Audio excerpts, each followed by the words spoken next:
Welcome back to another episode of Ideas to Human Better. Today, we're going to be focusing on psychedelic integration. And what makes this episode so incredible is that the woman who I'm going to be bringing on, Shelley McLeod, she was at my very first Flow Life retreat 2 years ago, January of 2022.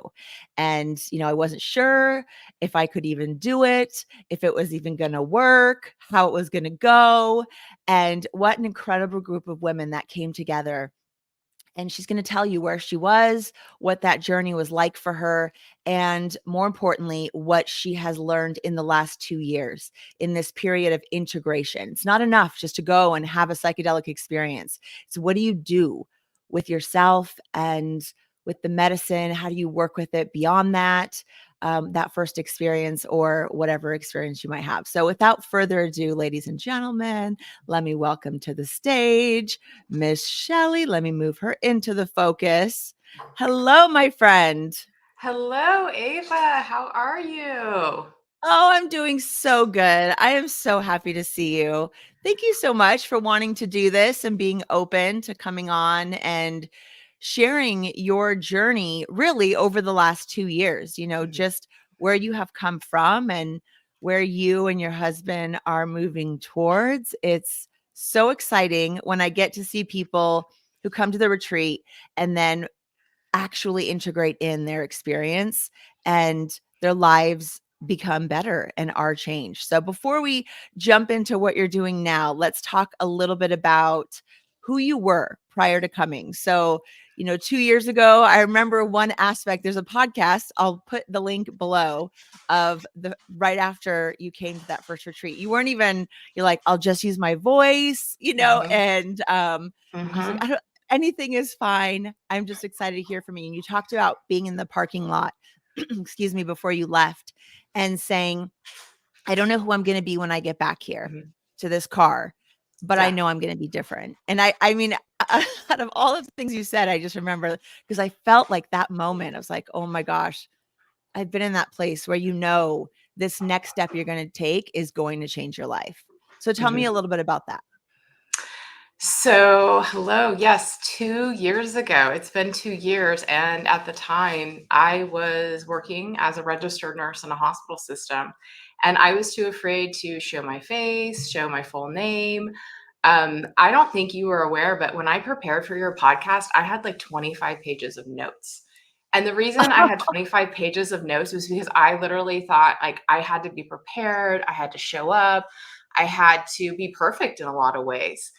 And Mm, in the last 2 years, being able to unpack so much of my baggage and my constructs and stories that were none of them were true. I could just show up and speak. I could speak freely. I don't yeah. necessarily have to be so prepared, but my idea was I had to show up and be like, have my paper and all my work ready for you. So that's definitely a huge change. And then of course, like to be showing my real name and my face and to really like talk about the experiences from having the experience with you, but then the integration aspect over the last 2 years and just coming and out of just these stories and these constructs that I didn't even realize weren't mine. I kept holding on to them for years and years and years and all these identities, and they weren't my What do you mean by identity. that? Just in case someone doesn't know, what do you mean by, like, so what does that really mean for you in your life? so really what it means is that I was carrying around baggage from even before I was born. So things that had happened to my family before I was born. And then I was carrying around an identity as an overweight person, as a fat girl, because I had been subjected to the diet culture since the age of 10 years old and had used food as my way to regulate my nervous system was what I was doing, seeking love and that sort of thing. And I carried around that identity for years and years. And I went and made a whole bunch of choices, including weight loss surgery and also going into the nursing profession. That's another identity. Mhm. And, once I had the weight loss surgery, I was no longer overweight. But what occurred after that was I didn't have avenues I created. I did not integrate my weight loss surgery correctly and have avenues. Like have a new identity, embrace the fact that I really do need to move my body every day, that I do need to not eat certain foods that don't agree with me. I didn't understand that. I didn't want to give any of that up. And so I turned to alcohol, and I turned to addiction, and I turned to pills. So then that became yet another identity, another construct Mm. story. And I could never get myself out of those identities. Even when I would go to the doctor every time, because I had been to rehab a few times, they would always say to me, "Well, how's your alcohol consumption?" It was never celebrating any celebrations. It was more like going straight into the shame space in the Western. Yeah. I did that too as a Yeah. nurse. I didn't realize that was what I was ultimately doing. But being able to pull myself out of all of this, and then also realize within the profession of nursing that I deserve far more than what was being provided, including breaks and lunches and resources that are, I deserve a break and I deserve to have lunch. I mean, isn't it crazy you have to fight for these little yes. things? Like, what the heck? And I didn't realize, because I'd spent 18 years thinking it was okay being a martyr. I'd be on lunch sometimes and get a phone call. "We need you out here. We don't have enough resources." And, basically getting up. And the reality is the place I was working, it was their responsibility, not mine. Right. And there are places to work that provide those resources for their employees. I just was working at a place, I just thought, "Oh, I'll just keep sacrificing. It's okay. It's okay. I have a pension." And, I was so tied to that idea of investing 18 years of my life. But the Yeah. reality was it wasn't bringing me any sort of personal fulfillment within myself.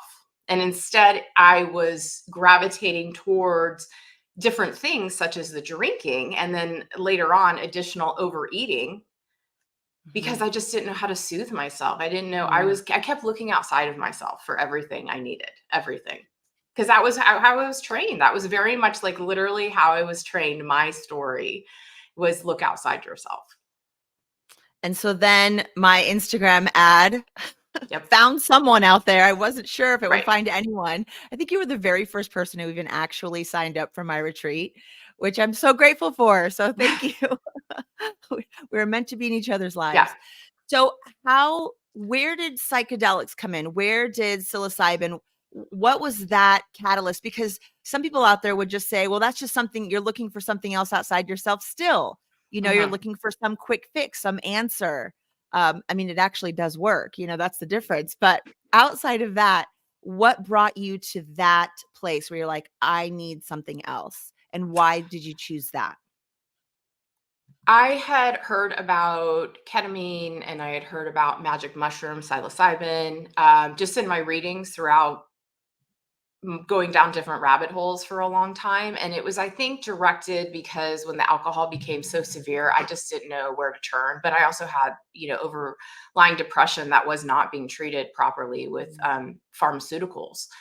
And so I'd been in this merry-go-round for so long, 18 years, and it was a heaviness that I can never describe to anybody. And it was also a darkness, but it was also brain fog in a way. I just was like, none of this makes sense. Like, am I starting to get Alzheimer's, dementia, etc.? Like, it was just so heavy. And Mm, so when I saw the ad, and I had been denied the ketamine by my psychiatrist, because he says, "Well, you're not depressed enough, or you're not suicidal enough." And it was really like, do you even know what my wow. thoughts are saying in my head? Do you even get to know me, know anything about me? And when I realized, and I answered, no, no, they do not. And so when I saw the retreat, I just knew instinctually. And then after I had spoken to you, I knew again that this was the right fit. And I did not do much research on it at all. In fact, I hadn't even stopped my SSRIs when I went and saw you. I think I had gone like 3 days without a dose when I came to the Yeah. retreat. I just knew I needed to come, and I needed to do something radical. And it was almost like not question, because I was so exhausted from all my questioning and from being so in my anxious state and in my head that I just couldn't see any other way. And especially with the alcohol and the constant desire that I needed to drink, or that it still, I had started using marijuana 6 months before, and I'd shared before the whole Nancy Reagan just say no. But yet, when I used the marijuana, it took care of the anxiety in a way I'd never had affected. None of the Mhm. prescriptions, like nothing. It just affected me in a way I'm very thankful and grateful. But I still was in the fear zone of I'm using marijuana. and I'm not supposed to use marijuana and all this other crazy stuff. But the reality is that it is a treatment Yeah. for medical conditions. And especially when you use it like consciously, it has amazing healing effects. But I couldn't get that out of my head because, here I am in this industry where it's like providers would be telling their patients, you shouldn't be using marijuana, you need to use these pills and all these other things. And so I had all these constructs around like, what is true care? And I now recognize I gave away all my power when in fact I knew what my body instinctually needed. I just couldn't get Mhm. out of that the tossing and the turning between the two worlds, between the Western world, which is what I worked in, and then more of this natural holistic world, which subsequently this is what I tend to follow nowadays. I'm very Yeah. thankful for Western medicine, but the holistic is what feels good for me. Yeah.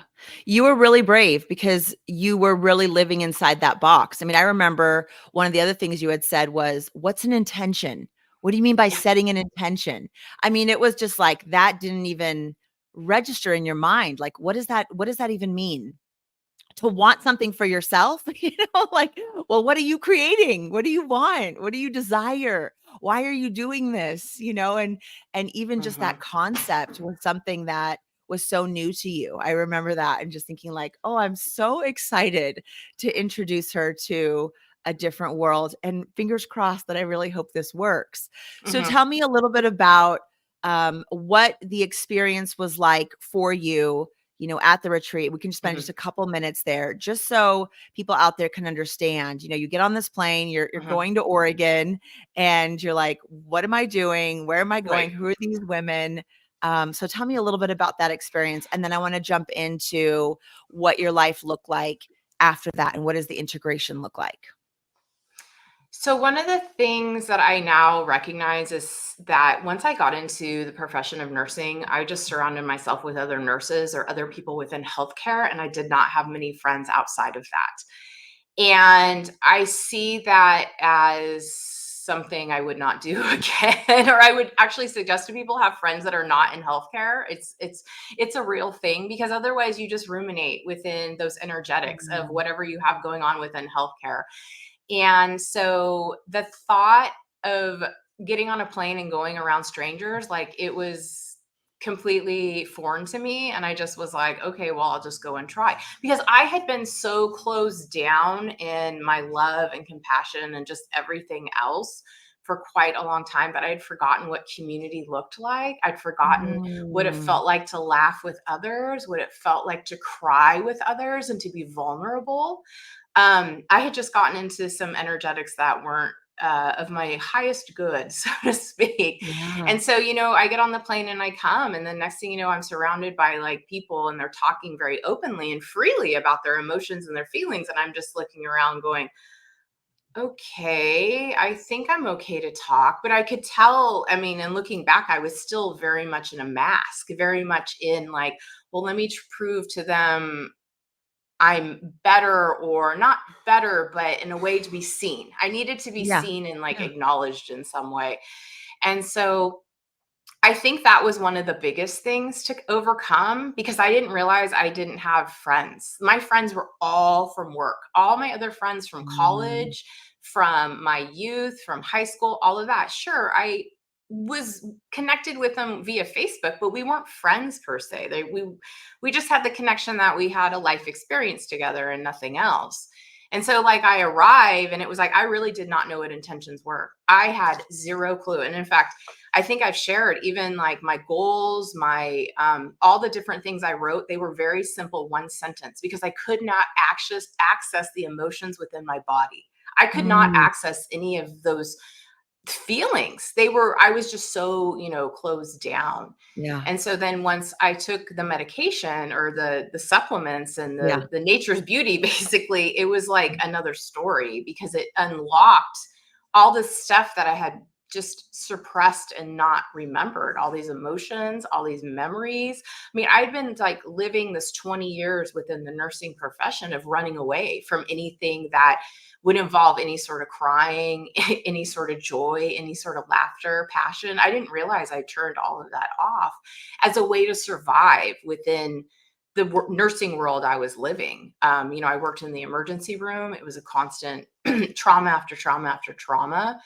And there wasn't any time for self-care, for nervous system regulation. And certainly on my days off, I was just continuing to disassociate, whether it was using food or whether it was using pills or alcohol, that sort of thing. But it was also affecting just relationships with humans because you mask. You just say, oh, everything's great, or you trauma dump on everyone. So it was a very beautiful experience because it made me realize, like, wait, it's okay to hug Mm, other humans. It is yeah. okay to Yeah. have friendships and not have friendships where they're talking about you behind your back. And instead, they're wanting to encourage you. They're wanting to say, I want to keep in touch with you in a genuine way. And I was not used to any of this. Yeah.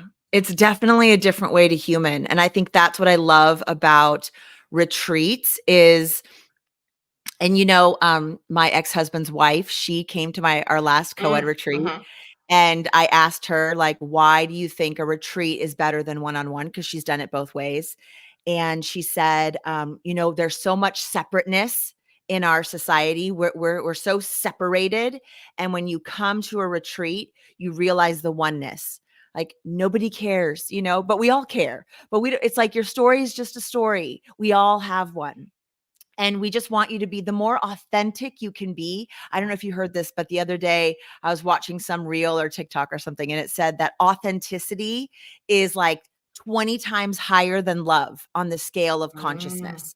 Like you cannot vibrate higher than authenticity. And so when we get to create a space where you get to be authentic, whatever that is, when you can say, these are my struggles, and everyone's like, okay, you're awesome for being here. Like, wow, those seem tough and love you anyway. There's no Mm-hmm. judgment. There's no like, oh my gosh, wow. No, it's just like we all know that being here is not easy. So when you get to be in community and just seen and loved unconditionally, and it allows you to be authentic more and more and more, Mm-hmm. whatever that looks like for you, it's beautiful. I mean, it's just look at you. You are like glowing today. Like, Well, that's what I was I going to love say. it. It And you're was just becoming more authentic. Thank you. I noticed when I'm authentic, I look younger and I feel younger because Yeah. I'm embodied. I'm in my body and not in my mind running the program of, am I saying the right thing? Am I wearing the right thing?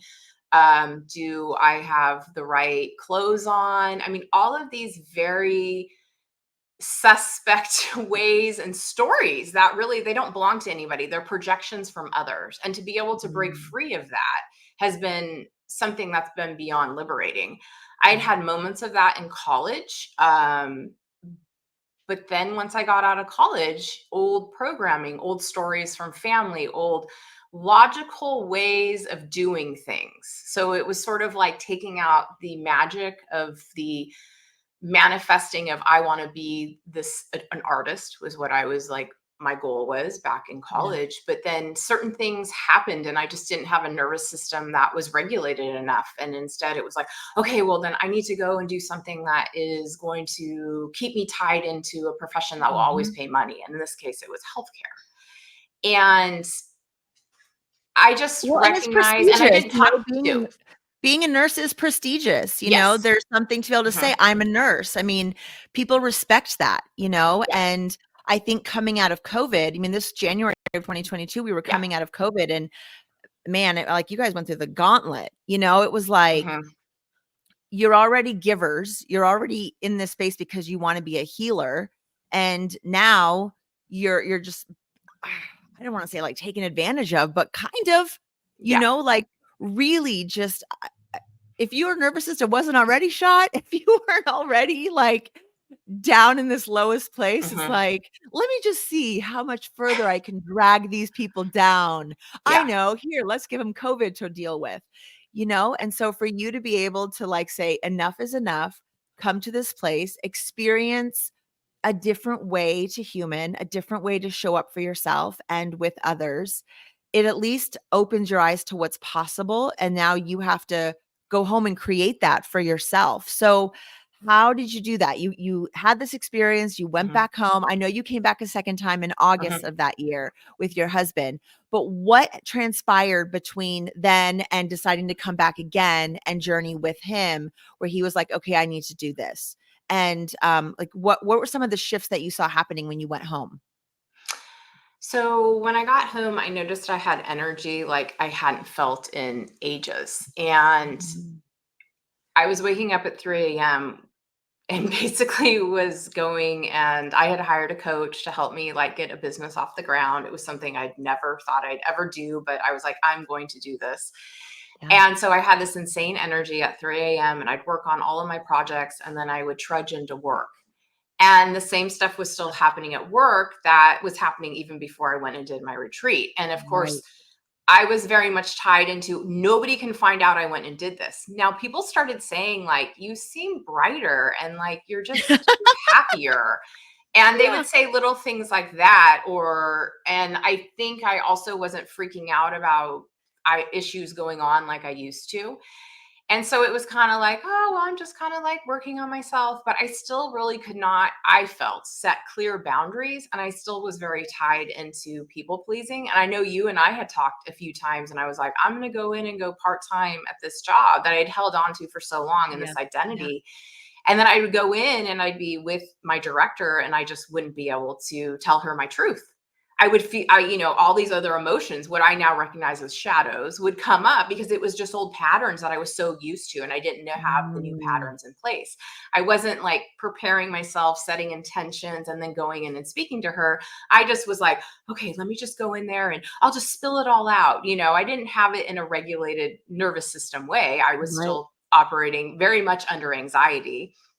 And so eventually I just got to the point where I can't do this anymore. And I had an event take place where I literally let out like a yelp, and I literally felt stuff within my body I'd never felt. And it was basically I was being mandated to work. I think it was essentially a 24-hour shift. And I was like, I can't do this anymore. Like, it's not my Oh my fault. We gosh. don't have Yeah. the resources. But when my body felt that entire shock of everything, I knew right then. And so that night I came in, wrote my um, Yeah. resignation Letter. letter, Yeah. and gave him a month's notice, which I'll never do again. 2 weeks is good enough. And then haven't looked back. See, I mean, that's that's when, that martyr. That's that yeah, martyr in you. Like, oh, but I gotta just, yeah, I mean, I owe it to yeah, them and blah, blah, yeah, blah. yeah. Right. But see, here's the thing, like you became changed and you went back to an unchanged environment. And Hmm. so that's hard.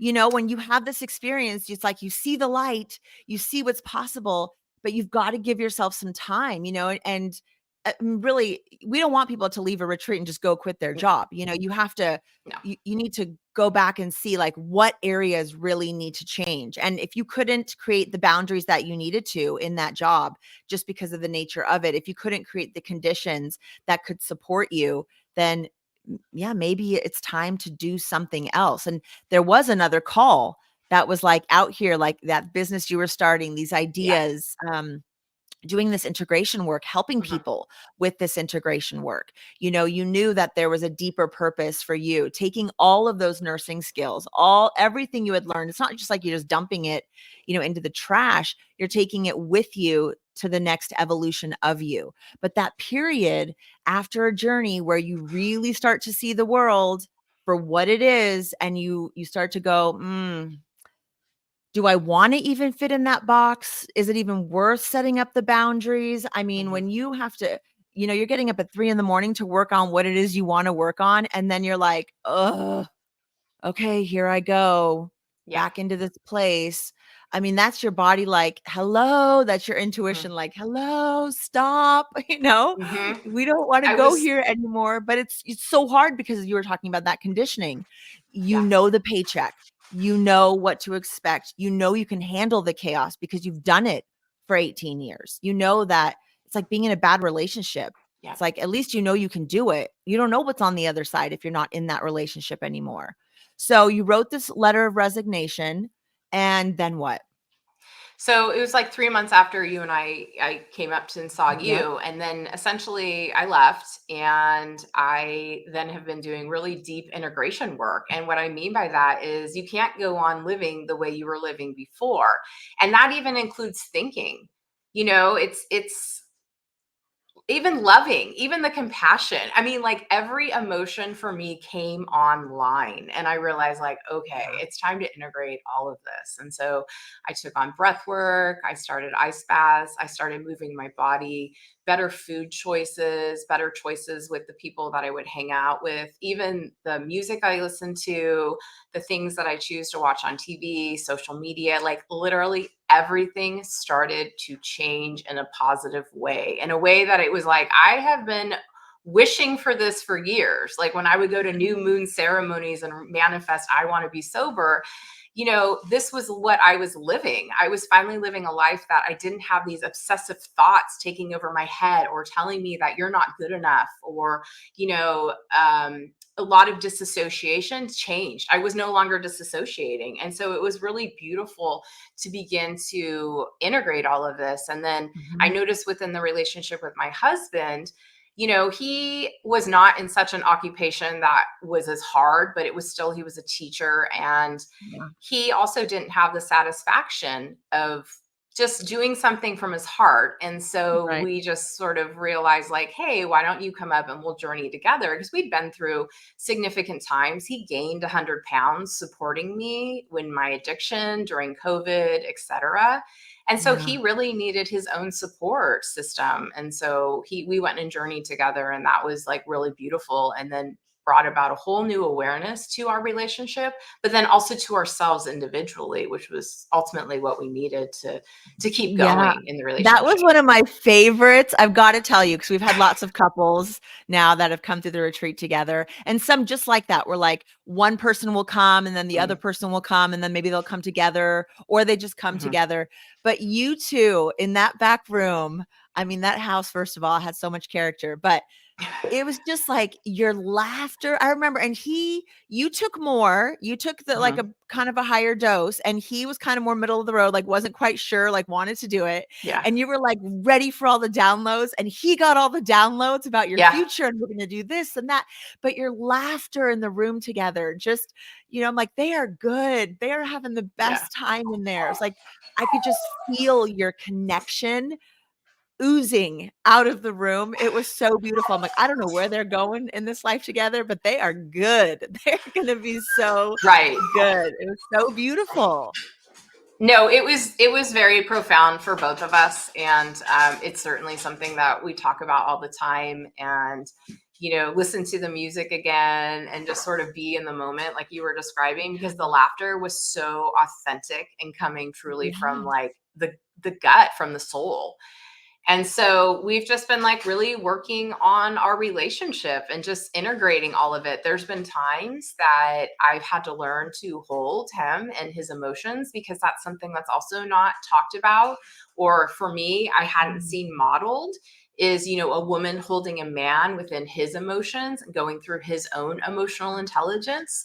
Most of the Yeah. stuff I saw was men always held women. And so that's been an aspect of our attachment that we have with one another, some codependency and stuff that we've really worked through to realize, like, this isn't natural. Like, this doesn't, it feels too comforting. And then we notice, like, it's not leading us to our highest good by, kind of just having codependent relationship together. Yeah. Yeah, you 2 are a great example. I know one of the things that he and I chatted about was the aspect of when, I mean, a lot of times couples don't come together or just one of the people come. And again, it's that the one person is now changed. I mean, Yes. fundamentally, like it's not changed in a way that's different than who you are. It's going back to who you have always been. But if you have not always been that whole person, that authentic Mhm. person in that relationship, it can be really hard for the other person to hold that space. They're like, wait, who are you? You went to this Mhm. retreat and now you're back here and I don't know who you are, even though you're more yourself, but the other person doesn't know you in that Mhm. way.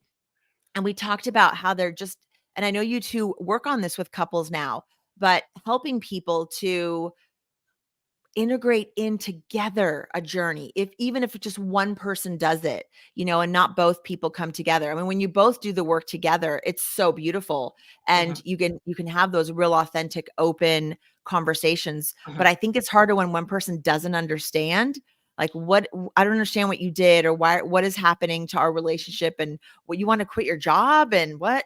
I mean, was he really supportive of you in that, or was that a challenge for him when you went back, prior to him coming to the retreat? I'm curious. So I think one of the things that really sealed the deal for him was that when him and I met, so this was 2010, I was not on any SSRIs. I was about 9 months after weight loss surgery.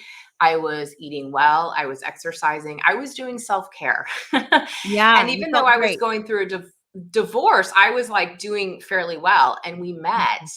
And within 9 months of being together, I went back on the antidepressants. And so, what he noticed in me when I came home was that I had moments back to my authentic self of when we first met. Mm.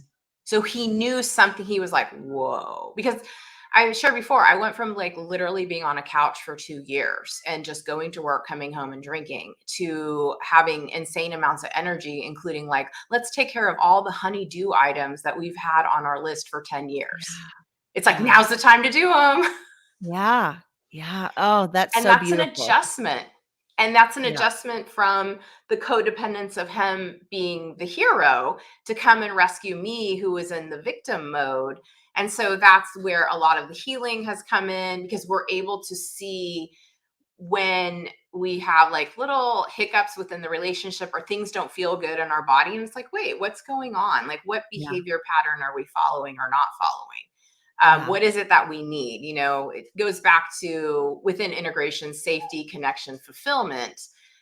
For me, when I have all three of those, I have no anxiety. Anxiety is like a Mm. man-made thing, just like overwhelm and all of those things. But if something's a little bit off balance, then those parts of myself, the shadowy parts, the stuff that I work every day on integrating, they'll Yeah. come out. Okay, I have 2 questions for you. I'm gonna ask you both of them, and then just so I don't forget them.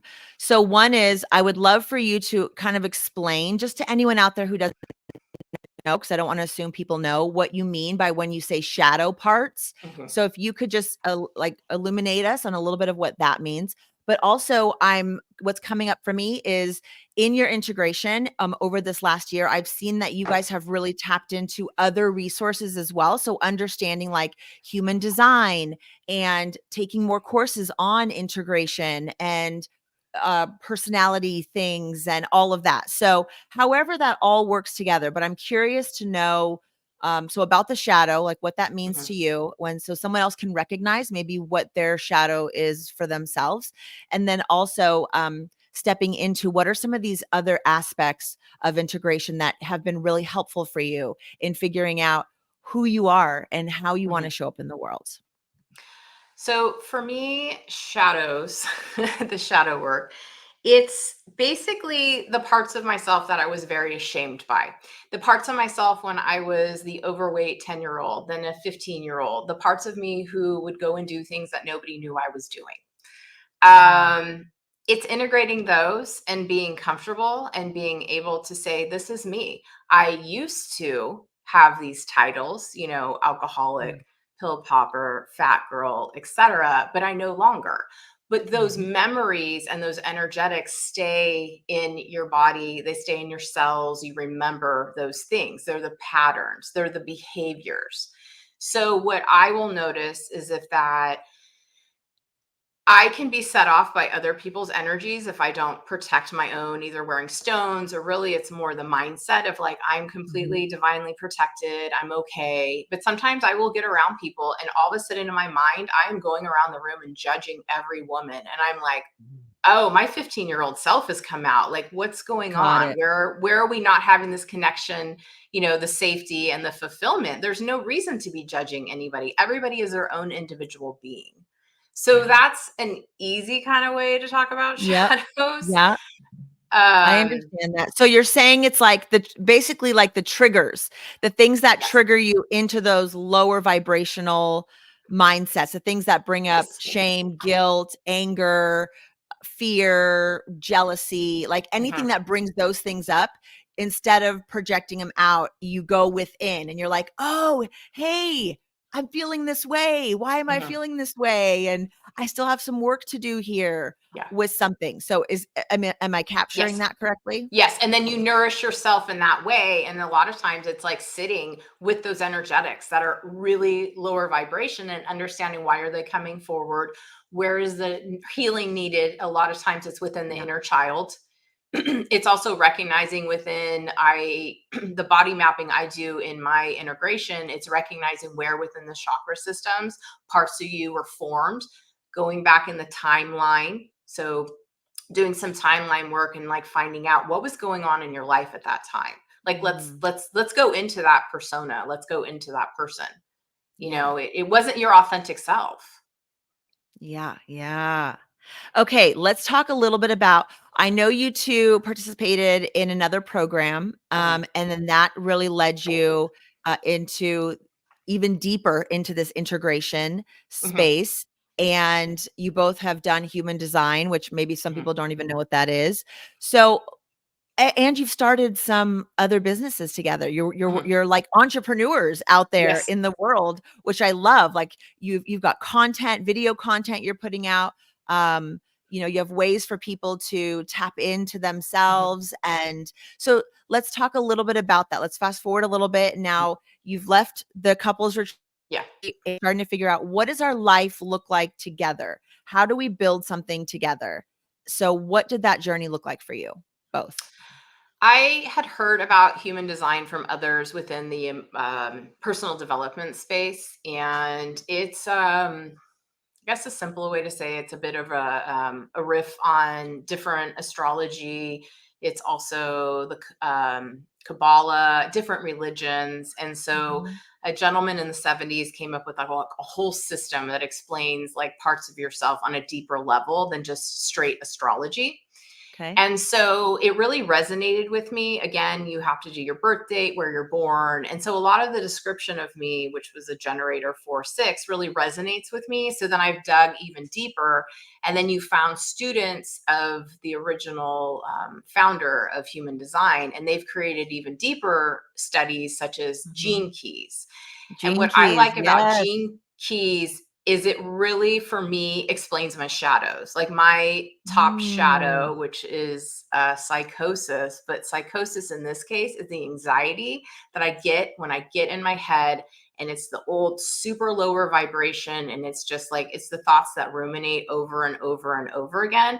That used to yeah, happen before I started using, fungi medicine.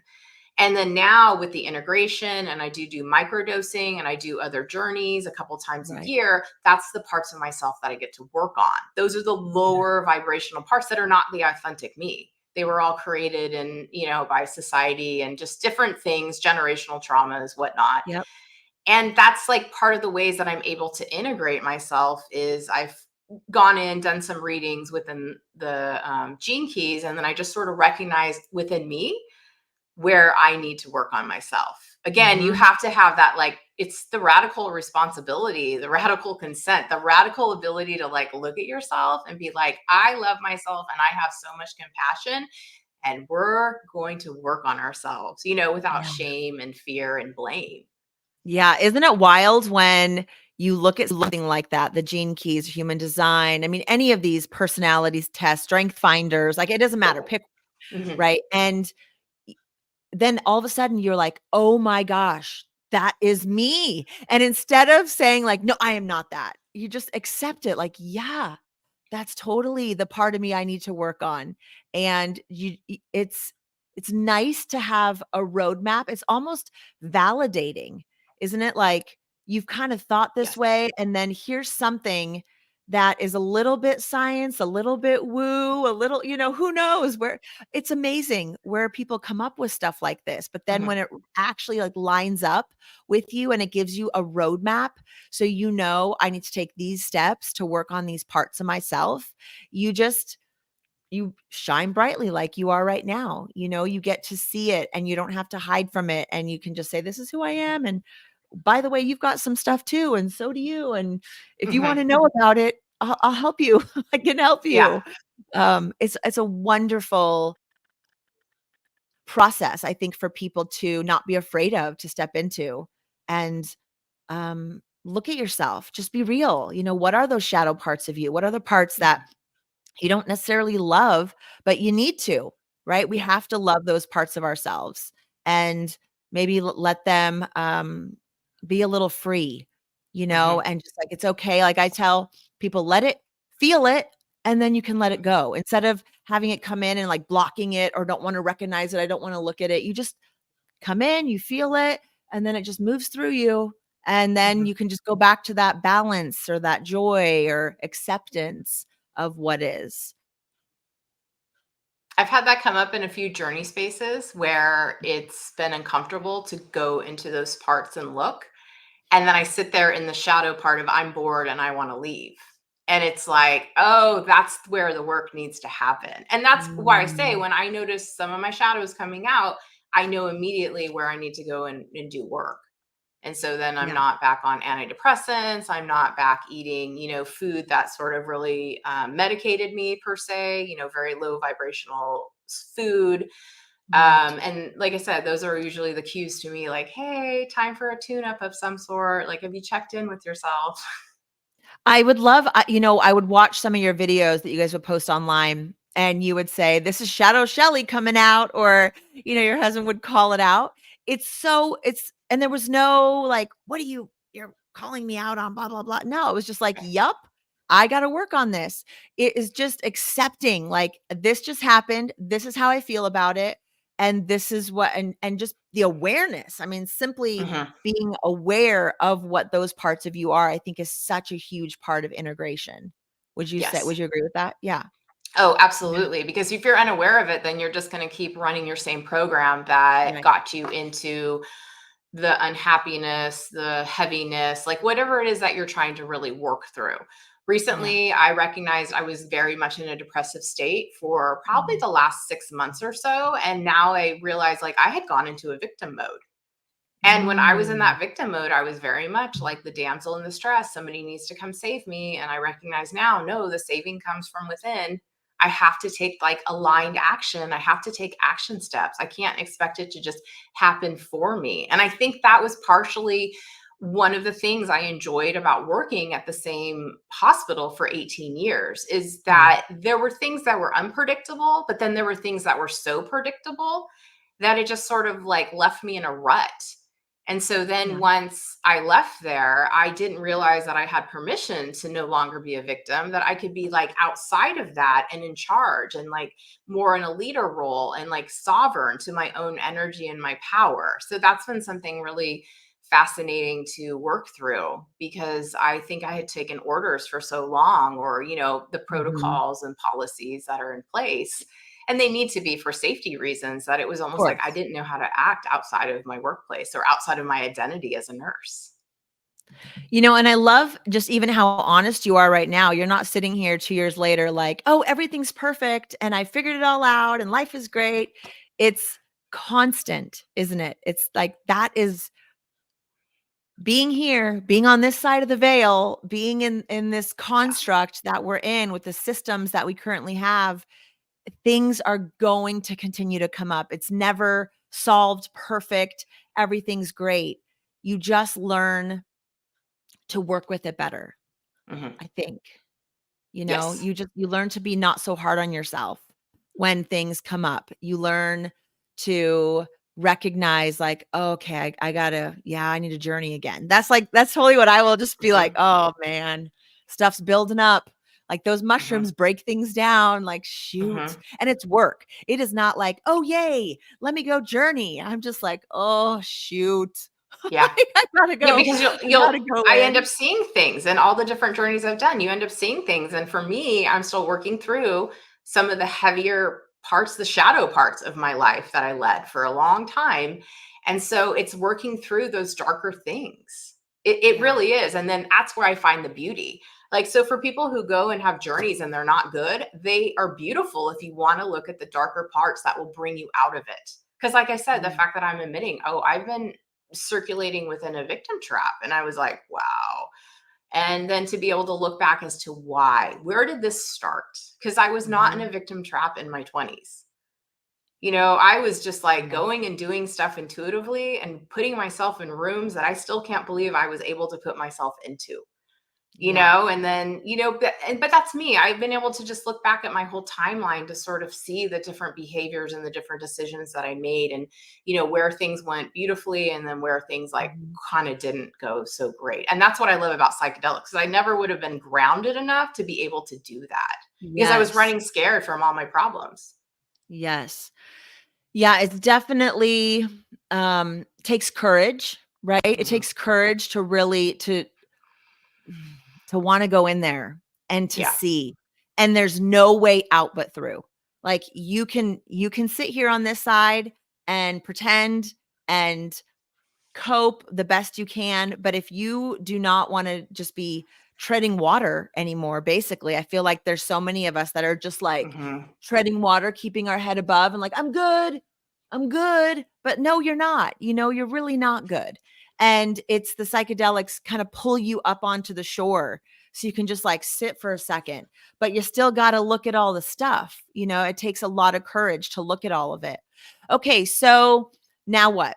What are you two working on? I know that there's lots of projects and lots of things, and I love like some people might look at this phase, and I mean, I was in this phase of like what's next from the nonprofit to starting the retreat. It Hmm. was like solid 2 years, I wanna Hmm. say, of throwing things on a wall to see what would stick. Let me write this book. Let me start these Hmm. podcasts. Let me, coach these women. Let me do this. And it was like they're all a piece of something, but I didn't know it wasn't like this is the thing. Like here I am. This is what I'm doing until I did the retreat with you and I went, okay, yeah, this is it. This is the thing like this incorporates all of those things. It's the Hmm. ideas from the book. It's some of the coaching that you bring into it. Hmm. It's my years of working at summer camps, and putting Hmm. camps together and retreats. I mean, it took every aspect of who I was and who I wanted to be. And it was hard. So it had that stretch, to live in that flow, to find that flow. It can't be something that's so easy for you. There needs to be a little bit of a challenge in it. So what are the things that you're working on today? What are the things that you're building? What are the things that you're throwing onto the wall to see what will stick and what are you enjoying about life right now? I love that you bring up the whole like throwing stuff on the wall and sticking, because Yeah. that has really been one of the toughest things to break out of the box, the checking the boxes, because I was so used to being in a box and it was just like, okay, it just stays like this, and you knew Mhm. how to work within this. But within the entrepreneurial world, there is no box. Okay. It Yeah. is like literally, you never know when different opportunities are going to come for you or come to you, the people that you're Yep. going to meet, the ideas that you're going to have drop in.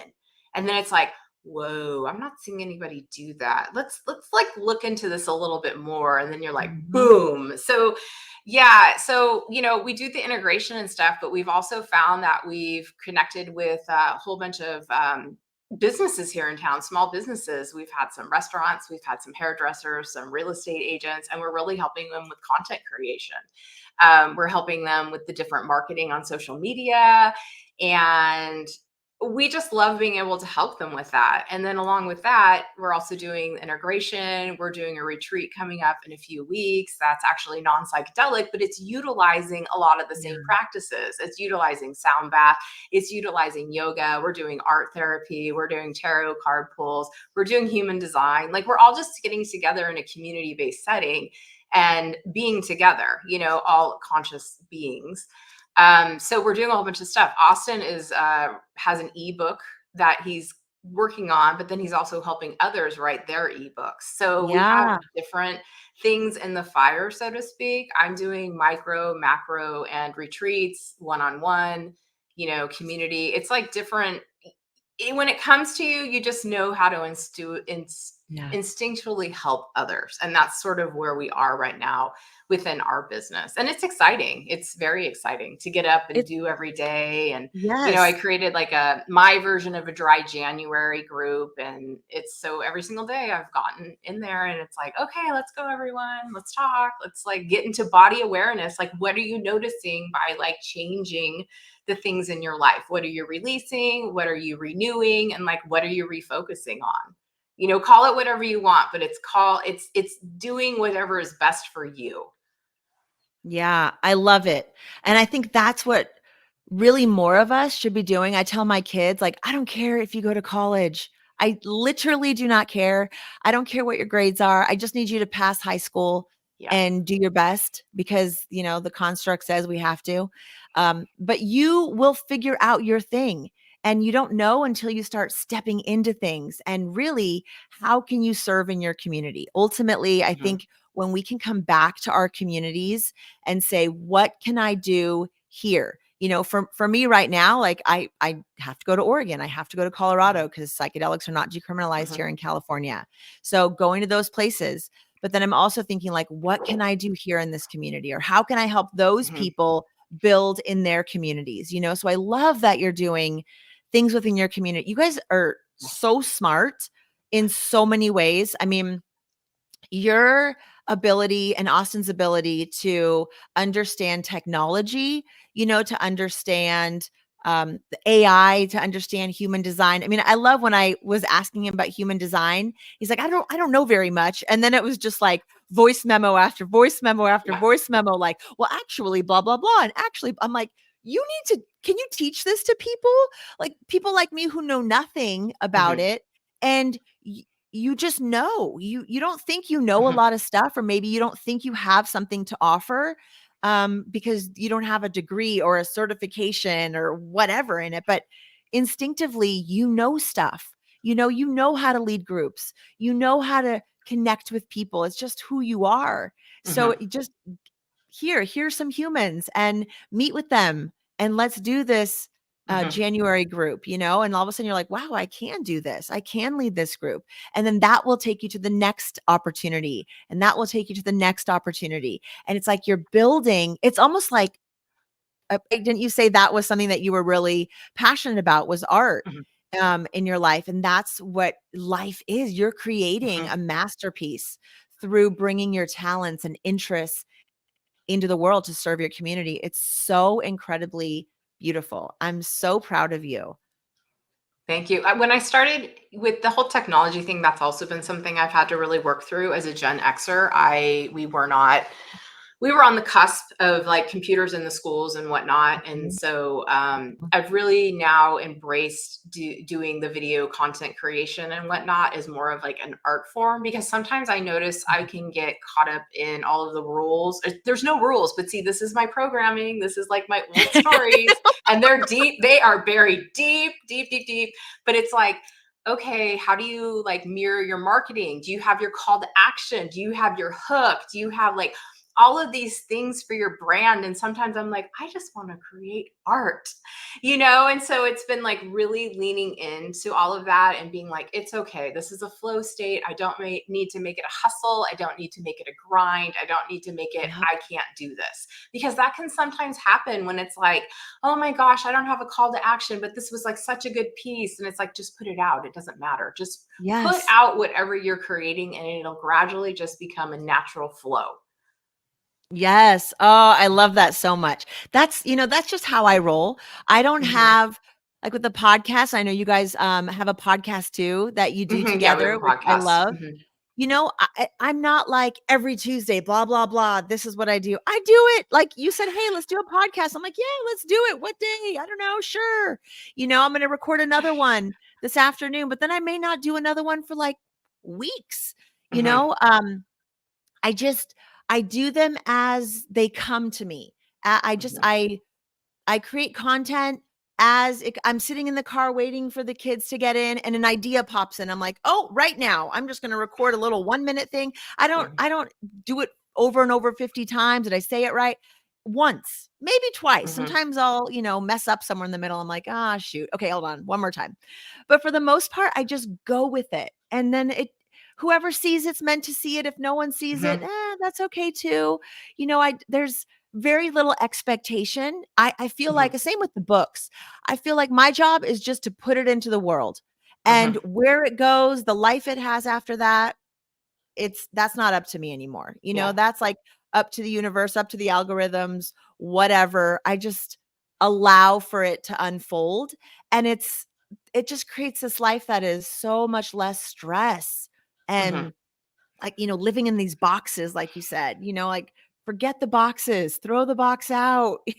I mean, we need some structure Yeah. in our lives, but God, we're just so programmed, even in school. Like, you walk into a box, you sit in a desk that looks like a box. You come in at this time, the bell sends you out at this time, and it's, did you get these grades? I mean, everything is checking Mhm. freaking boxes.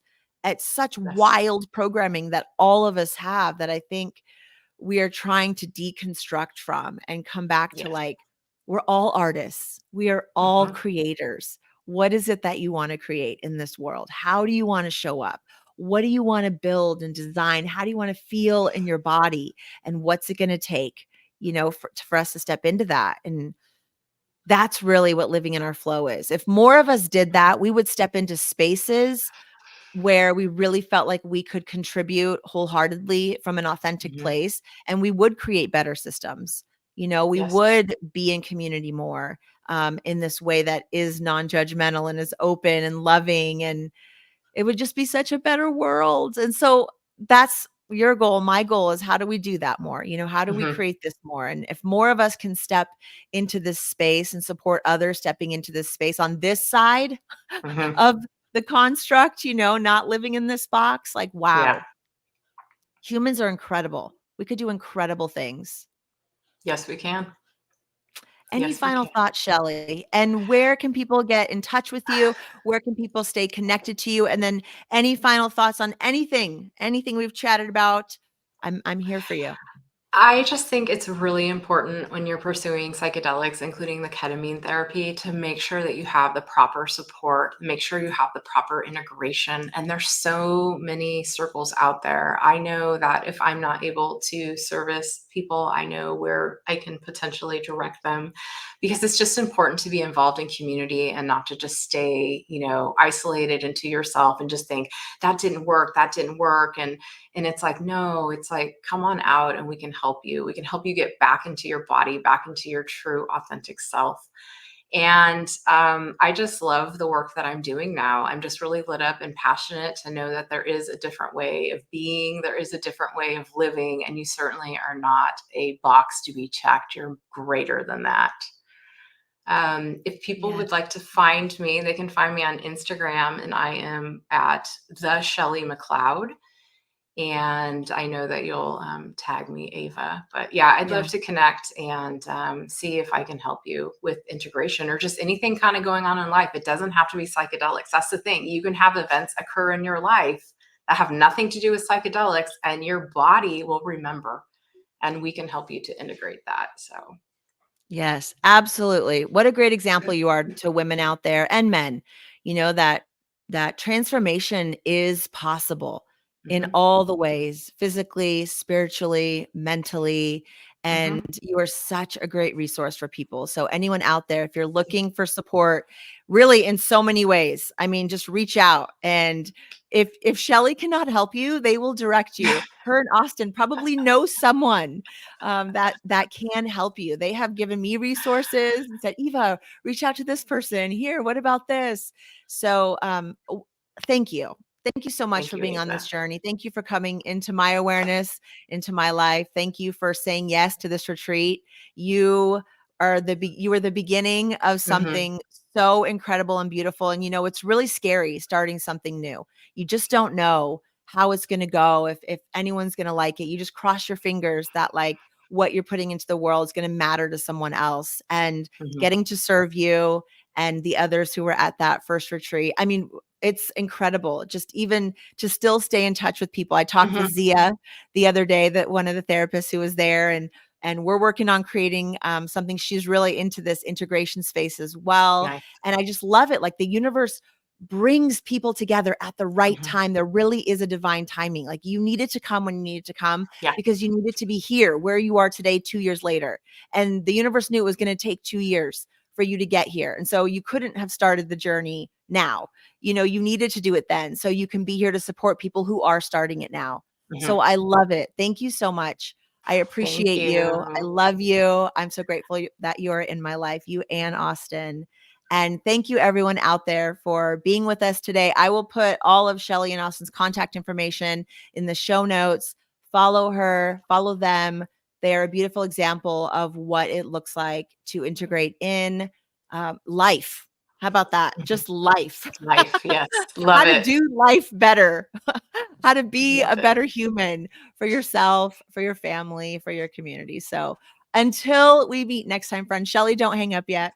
Okay. Love you all. Thank you so much. And we'll see you on another episode of Ideas to Human Better.